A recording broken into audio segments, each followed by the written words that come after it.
Hi, Dr. Sheriff. This is Brian. Thank you for your response to my posts. I really appreciate your comments and I really appreciate your question. Interestingly, at the end of July, I just terminated my employment with a community healthcare organization that is certainly considerably more complex than just the team that I was working with. Um, so let's talk about the complexities of culture for a moment. Yeah. I was at the head of trying to implement a lean transformation at our organization under the mentorship and tutelage of a master black belt that was an external consultant. We failed, is the simplest way to put it. There were elements that were successful that have been adopted by the organization, but overall it was not successful.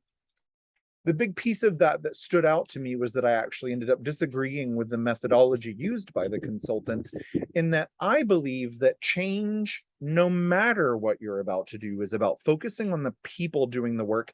I don't care about the processes. I don't care what system you're moving to. I totally believe that lean is an excellent way to change processes as an organization, to create a different culture, but it's about people. It's always about people.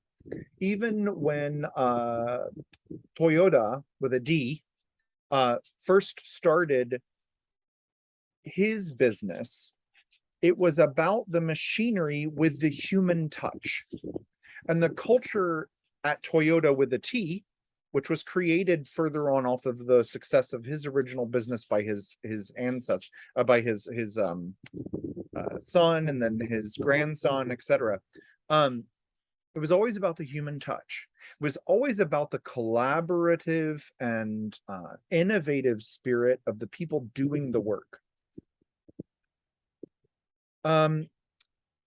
We failed to properly address and respond to the cultural and significant emotional intelligence needs of this type of transformation.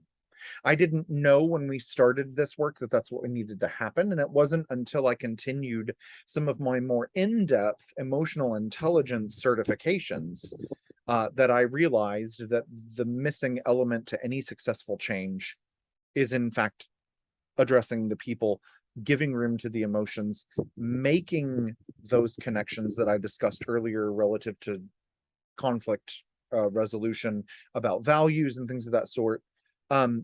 So I would say that my direct supervisor, who was the chief operations officer, was very much in support of my methodology, was very much in support of my style of leadership, and gave me full reign to do what I felt needed to happen within administration. I was actually also asked to coach the other leaders within his function, which included the director of facilities, director of housing, the director of safety management, and then several supervisors underneath them. So I provided leadership coaching.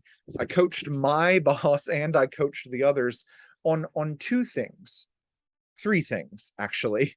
Emotional intelligence writ large, kind leadership, as described by Karen Ross, and servant leadership. And I'm going to share something for a moment, assuming I can figure out how to use this tech. Bear with me. When I talk about servant leadership, there's so many different models for this, but generally speaking, this was the model that I followed most closely. It's by Sinjaya et al. And it focuses on this voluntary subordination, acts of service, and being a servant, in which I always saw myself as needing to be in that servant role. My job is to support the people that I lead. Culturally, outside of my realm, this was not the approach that people took. So in the complexity of the organization, what ended up happening because of that is my supervisor and I ended up having to act almost as a shield to the rest of the people that reported underneath us. Okay, I was the director of continuous improvement and administration. And so all of my subordinates, instead of them being lambasted with the complaints of people from other functions that weren't practicing this style, we took this on. This was our issue, not theirs. We wanted to give them the space to sit in their values and to continue to share their innovative approaches.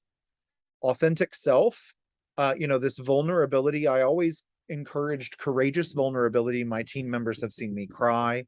They've seen me laugh. They've seen me be upset, but not with them, right? Upset with the organization for failing to support them in their needs. The humility in the sense that I didn't have any of the answers. That wasn't my job. My job was to be a good coach that gave them the room and the space to grow and to answer the problems that they faced. They were things that they were doing.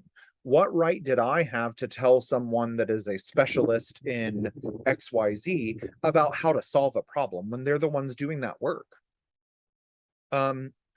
This covenantal relationship, acceptance, availability, equality, and collaboration. I would add belongingness. I would add, diversity. This was a space where I made sure that everyone on my team understood that wherever you are, that journey is sacred and that I am here to walk alongside you in that space. Responsible morality. I am like ethical to a fault. and have a tendency to expect that in others. Integrity was also a little bit higher up, and this goes together, but I would use a great deal of moral reasoning and moral action. I think that's part of why I'm so drawn to people's values, because I think values and morality are very closely aligned, and so I couldn't remove that from my sense of leadership. Transcendental spirituality. I'm not a religious person, but I am very spiritual. I know that's sort of the soup du jour, as it were, but I believe that we are all expressions of the universe trying to understand itself.